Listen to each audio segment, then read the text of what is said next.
Time folds back on itself. Again, his senses scream as the very impossibility of what is happening assaults them. But the champion of light endures.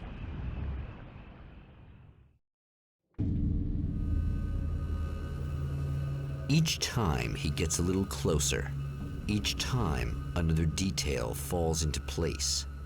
Now the trap works against the herald of darkness.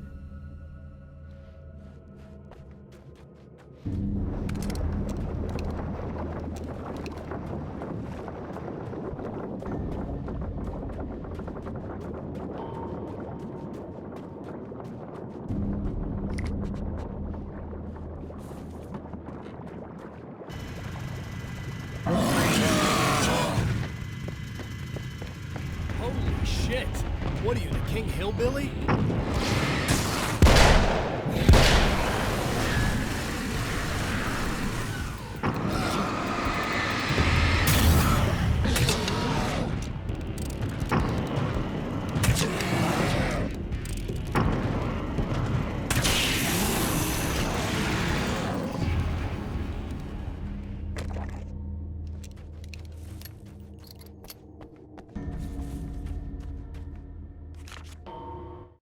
Thor and Odin Anderson, old gods of Asgard. I still don't quite know what to make of them. I know they used to be rock stars who modeled their stage personas after Norse gods. I know they're old. I know that in their day they fought the darkness as I do. I know they're demented and insane, ravaged by age and self-abuse. But there's something in them, something powerful that took hold when they were touched by the powers beyond. A thing that goes far beyond just stage names. Something godlike.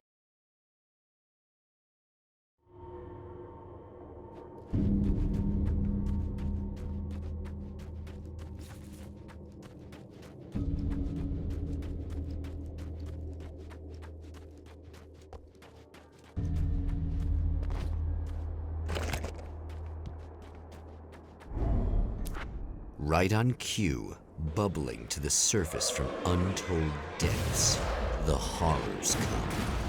The emerging monsters do not expect the warm reception that has already been prepared for them.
Next stop, saving Emma.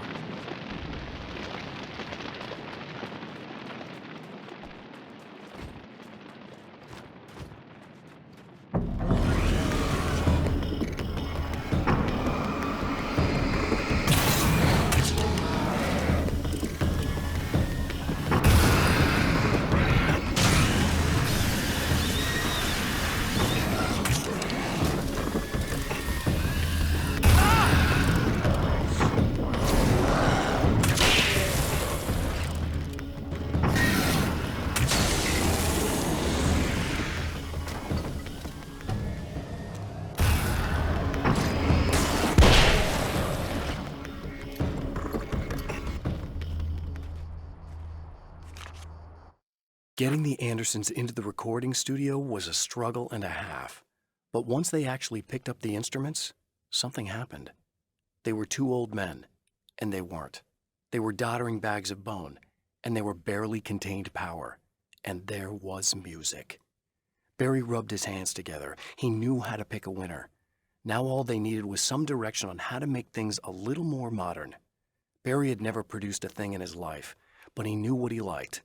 He knew Balance Slays the Demon was going to be a hit.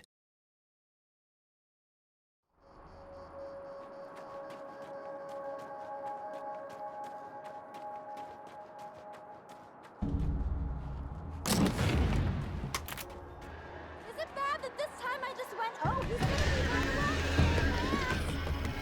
my Not as long as I show up, I guess.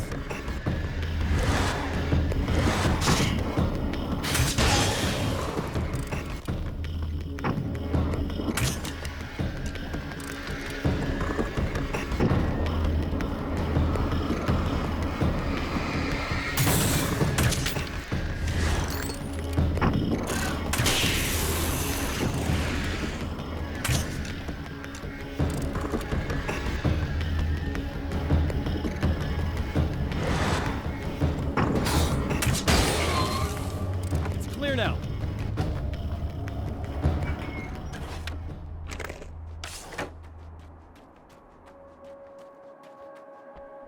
Yeah, thanks for saving me again. I'd hate to die before I'm scheduled to be murdered. I guess I have you to thank for setting everything up at the oil derrick. Yeah, well, I figured that if we were going to go over this again, we might as well try to be smart about it, huh? I appreciate it. You took a big chance doing that. You okay? What do you think? I've died twice. I remember everything pretty clearly now. You said I was gonna be okay. I don't know what happened. Well, it's not your fault. I think one of those, what did you call them? The takers? I think they did something to the power and they got me that way. I'm sorry. But I got the keys from the dead guy in that room. And I'm not handing them over until you do something about this. I'm sick of getting killed. Fair enough. You seem calmer now. I tried freaking out. It didn't do much good for me. I guess you get used to the craziest stuff. Good for you. Plus I figured I'd take the edge off, you know? Mm-hmm. Those herbal supplements are pretty good, huh? Oh yeah. I wanted to try to explain things to you now since you're calmer, but maybe this isn't the best time after all. Oh shit, yeah. Better not get all metaphysical on me now. Seriously, I'm like 2 sentences away from thinking how we could all be like atoms on God's skin or something. Or figments of somebody's imagination? Wow. I'm just gonna try to chill out and not think about that or getting murdered or anything, if you're cool with that. Gotcha.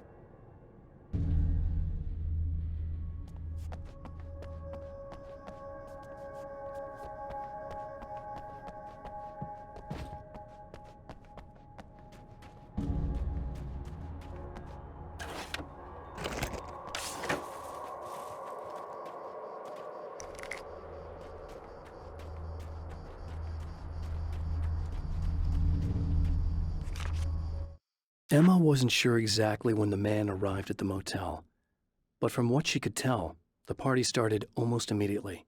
It was infectious, spreading from one room to another. He was mercurial, almost as if he was flickering through the scene, telling a joke here, throwing an insult there, oozing sex and violence and excitement. She had never seen someone like this before. He looked at her and smiled, and she felt her heart flutter a little. She knew he was the kind of man mothers warn their daughters about, but she told herself it didn't matter.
okay. I really don't think they can get to the power now. Thank you. That's a relief. Here's the keys that you needed. Thank you. Hey, I have to tell you, at the diner, I went there with him. The guy who looks like you, okay? I know I said that I didn't. Yeah, I figured. Want to talk about what happened at the diner? There was this guy from the observatory, and he just attacked the poor dude, smashed his face into the tabletop a bunch of times. It was horrible. I didn't know that he was gonna do that. I swear. And I just ran. I just left him there. I didn't even try to help. There was nothing you could have done. It's not your fault. Well, he's dead in that motel room now, so excuse me if I feel pretty shitty about it anyway. You shouldn't blame yourself. I just didn't want to get involved. I have this tendency to just drop everything and run. I don't think I'm a bad person, but I didn't even call the cops. I'm such a coward. If you'd called the cops, we'd have dead cops. He's not human. Do you understand? It's not your fault. But I could have tried to stop him. Believe me, if you had, you'd be dead. You seem to be doing a little better now. Yeah, I guess it just got easier once I got this thing off my chest. I just feel so guilty about it, especially because I didn't pick up on any of the warning signs. I just really liked hanging out with him, you know? He was smart and charming and funny and hot. The way you could be, I guess. I guess. What's the deal with this guy anyway? He looks like you, he uses your name. Why does he do this stuff? I'm not sure myself. Maybe he's just evil or my dark half. He does a lot of the stuff I'm trying really hard to get away from. Things that just messed up my life. I guess all those murders don't help either. Yeah, I could do without the murders and the end of the world. Listen, I need to get going. Yeah, go. I think I'm good now, I hope. Good luck. If it all goes well, maybe this is the last time we meet like this. God, wouldn't that be great? Just keep those lights on, okay?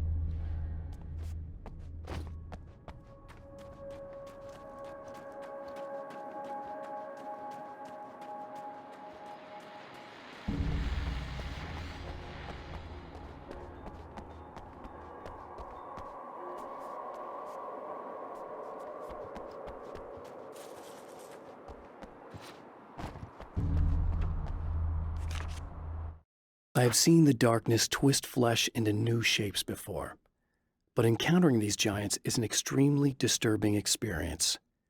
It's as if the genre has been switched on me. There's something out of Pulp Fiction. Twice as tall as normal men and stronger than forklifts, their lumbering gait and slow-witted demeanor brings to mind some kind of mean-spirited caricature of a feeble-minded hillbilly.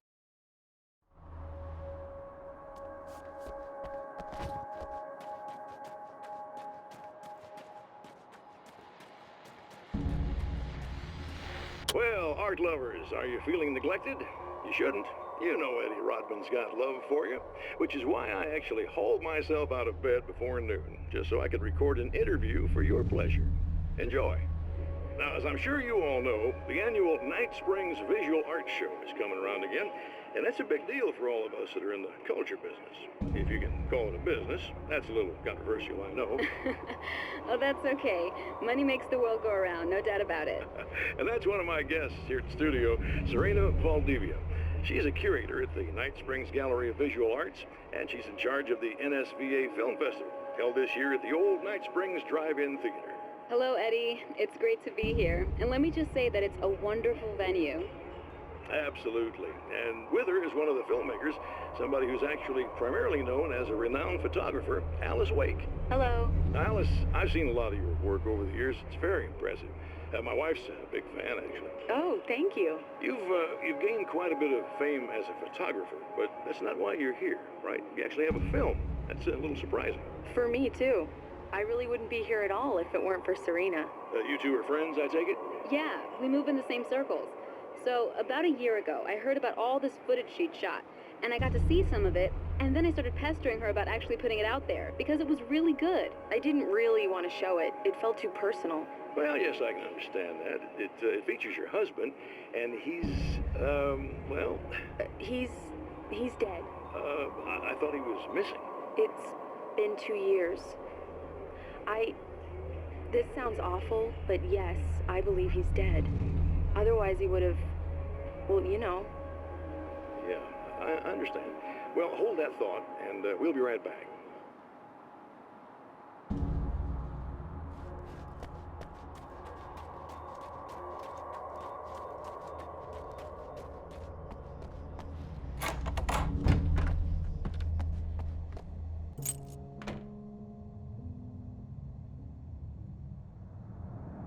The fate of countless individuals hangs in the balance, threatened by the machinations of the Herald of Darkness.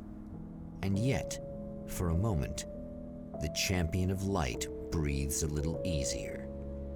He has saved one life. For this moment, it is enough. And soon, perhaps, he can put an end to this.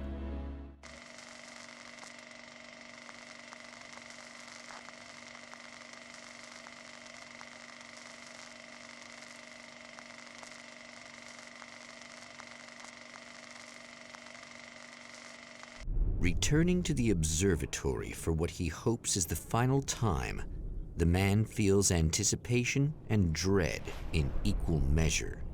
Soon, he knows, he will have what he needs.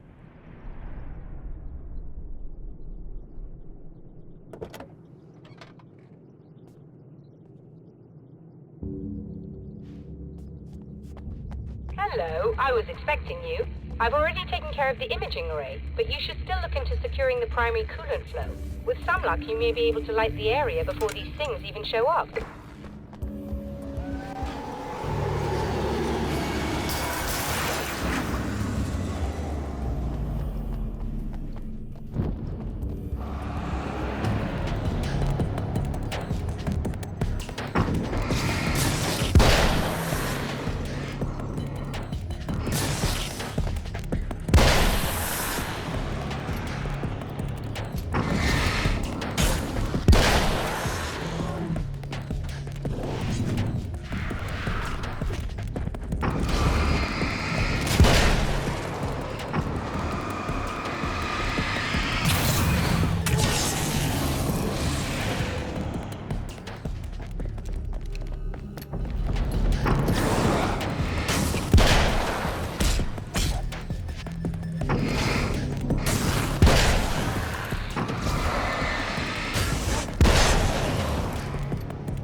Very good. I believe we're ready to look into the sky.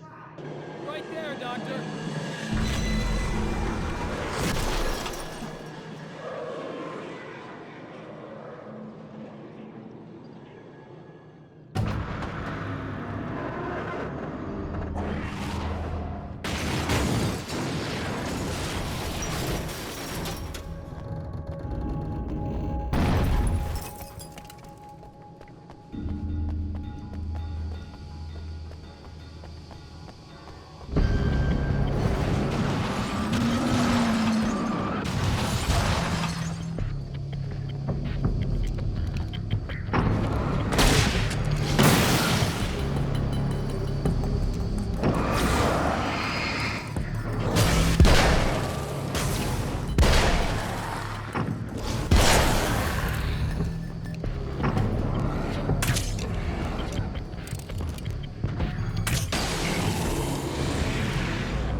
This act of creation is exhilarating and frightening. Subtext and symbols loom eager to take effect. Causality and consequence become domino chains that stretch into infinity. The more fundamental the change, the more unpredictable the variables become. Reality is too complex to control completely. Ordinary questions become meaningless. Who created who? What is really real? Everything is as real as everything else. You learn to let go of the things you can't control and go with the flow, or go insane.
Come on in.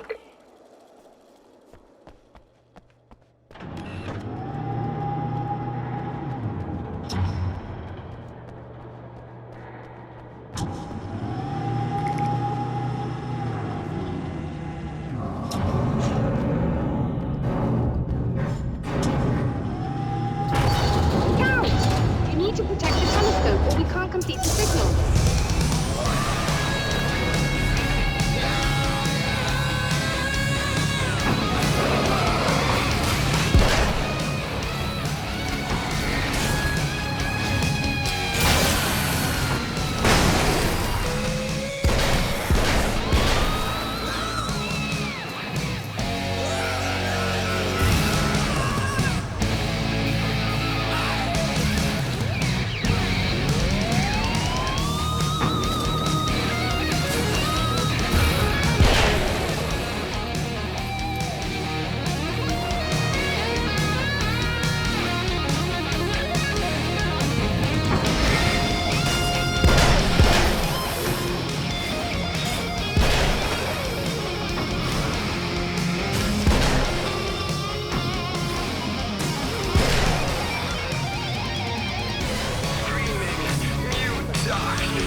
Stop blatantly violating the laws of physics in my observatory. That's just rude. Are you all right?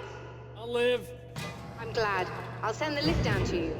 I remember our previous encounters very clearly now, but technically, if this really is a loop in time, we've never met before. I don't know why our awareness persists, but it's bloody fascinating.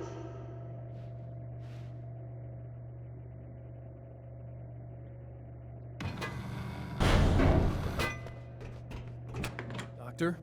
You know, I know physicists who would give 15 years of their lives for a chance to experience something like this. I'd imagine that being stalked by horrible axe murderers would curb their enthusiasm a little. Clearly you've never met hardcore physicists. I'm glad you're in such good spirits, The but signal! Yes, it's completed. finally. If all goes well, this should be the last time we go through the loop. You know, I just realized that I don't have any memory of what happens after you leave. What does that mean? I don't think it means anything. If everything goes well, you just keep going.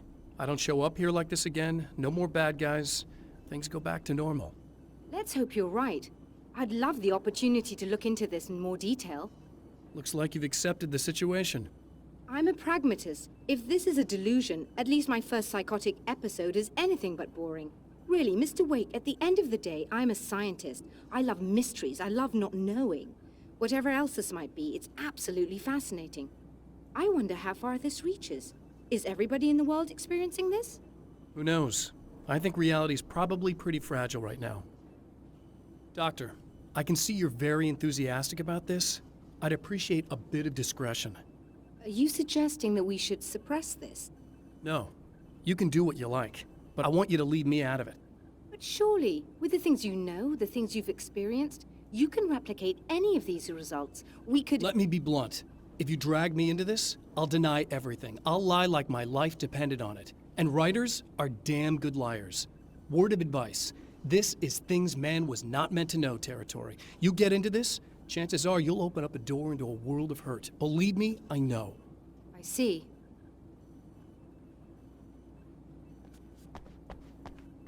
In a strange way, he feels at ease. He is armed with his own words, and when the time comes, they will be enough or they will not. For now, he's content to let the currents take him toward the final confrontation.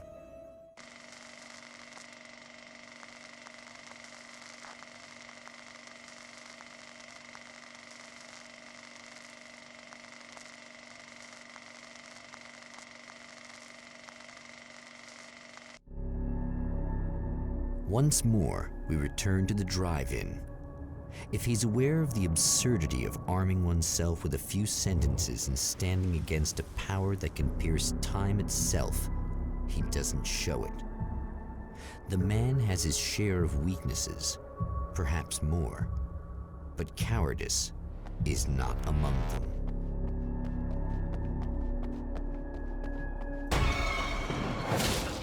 Oh, you got yourself a little plan, do you?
never getting out of this, Wake. Never! Don't worry. I'll take care of your wife and your life.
Think you're doing, but I'll send you right back to the beginning.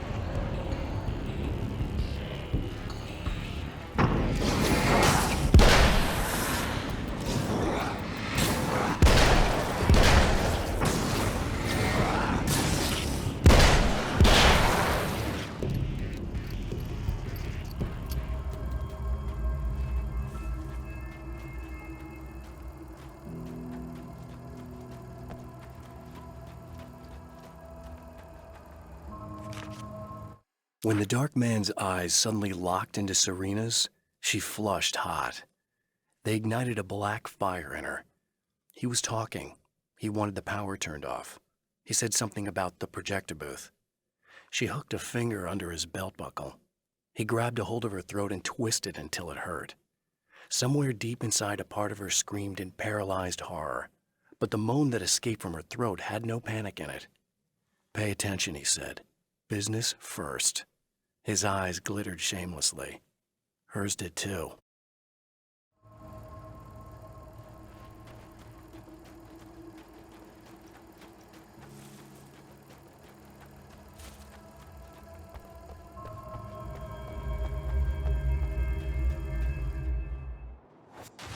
What? You think whatever it is you're gonna do is gonna make a difference? This'll end up just like before!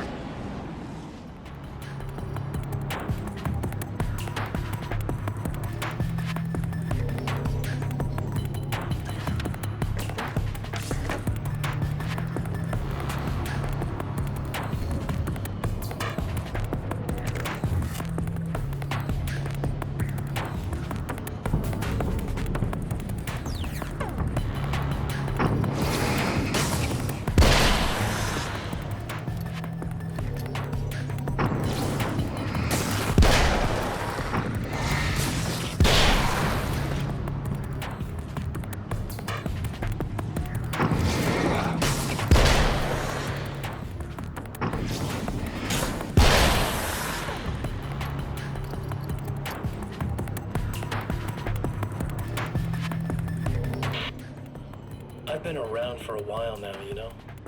While you've been indisposed, stuck in the darkness, I've been busy. I operate in the shadows, not always literally, you understand? I'm a little more resilient than those I've taken, but I do my best work in the dark.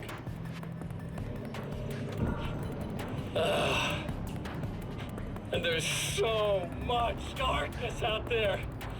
It goes deep, and the things that live in it are vast, big bastards. They don't mind getting a little bit of elbow room. All that chaos and madness, it doesn't really do that much down there. It's like pouring a glass of water into the ocean, right? But up here,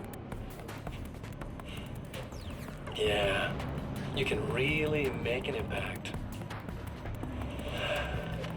All they need is someone to bring them all the way through.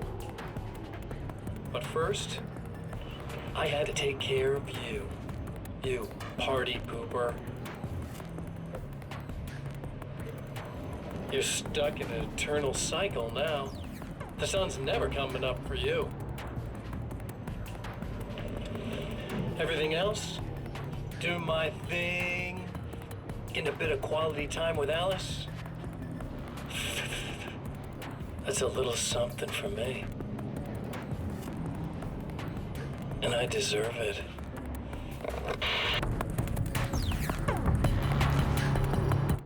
There's more to fighting the Taken than just burning away the darkness that protects them. When I'm fighting for my life, I find myself slipping into a state of intense concentration that makes the beam of my flashlight seem more powerful and focused. I used to think it was just my imagination, something brought on by the adrenaline and fear of death, but now I'm not so sure. I've been touched by powers that I can't begin to truly comprehend, and they've left a mark. I'm starting to think this might be a part of it.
Again, the champion of light enters the final trap. The new reality is almost here. All he needs to do is change the details of the scene, push it past the breaking point, and the rest will snap into place.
Oh, come on, buddy. Why don't you... What? What is this? No!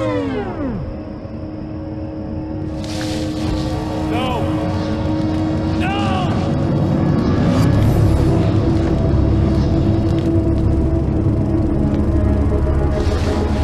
You can't do this! All I did was take the things you always wanted and never had the balls to go for. It's my turn now!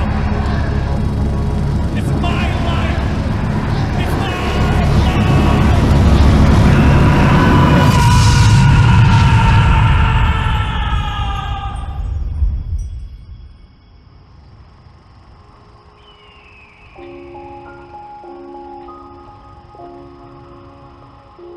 Alan? Is it really you? It's really me. How? I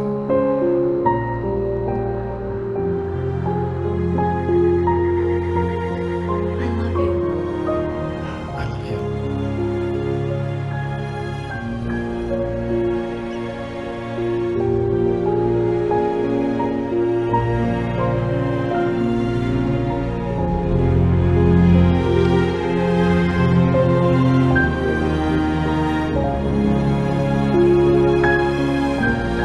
A woman, a man, two lovers, held apart for far too long, enveloped in the light of a glorious dawn. They both feel it. He's home at last. Are these actual events, or merely a dream? A memory, or a glimpse of what is to come? One thing is certain. This scene takes place in another time and another place, far, far away from Night Springs.